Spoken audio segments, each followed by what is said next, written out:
So if we look at the second quarter of 2016, undoubtedly one of the biggest events, certainly not only this year, but probably since the global financial crisis, was the British referendum, which sent markets tumbling.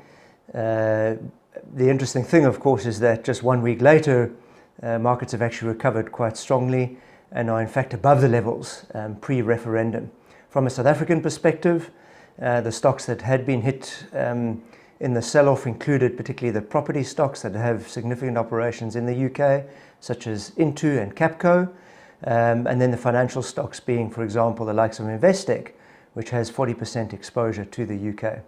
From a South African perspective, the impact of Brexit, I think, is going to be fairly muted, particularly from a growth perspective. The challenges that we have will unlikely come from Europe, but more to do with, I think, the mining sector in South Africa, which saw a significant downturn in the second quarter or first quarter of this year flowing into the second quarter, as well as the agricultural sector, which has been impacted by the drought.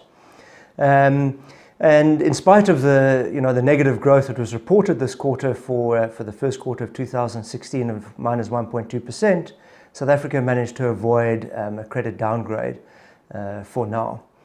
I think if one looks at the volatility in the markets and the uncertainty obviously created by the Brexit, it did result in some of the defensive stocks outperforming.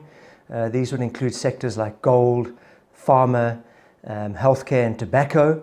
And in our view, stocks in these sectors are already expensive, and so they just continue to get more expensive.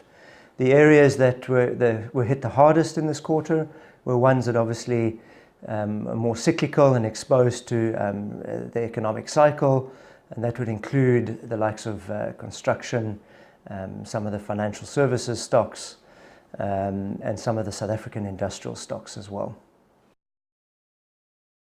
In terms of the performance of our local funds for this year, we continue to outperform our benchmarks.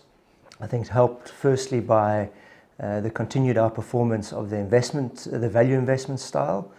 But what helps us as well is, as a non-benchmark cognizant manager, we do well in environments in which mid and small caps tend to outperform. And in fact, on a year-to-date basis, we've seen significant outperformance from mid caps, which are up over 20%, and small caps as well, strongly outperforming the top 40 index, which is up only marginally for the year. So I think, with only 1 week behind us in terms of the Brexit, it's very difficult to sit here and know how things are likely going to unfold in the coming months or the coming years. What we do know, though, is that the dust has not settled, and there will be a lot of uncertainty. I think the interesting thing that does come out of this is that we're likely to endure a much lower interest rate environment for longer. That's good news for South Africans, because it probably means that we're closer to the end of the interest rate hike cycle, with maybe possibly only one more interest rate increase this year. The other factor that, of course, is going to play itself out over the next quarter is the local elections. And again, we don't know how that potentially is going to pan out, or certainly what the impact is going to be on stock markets.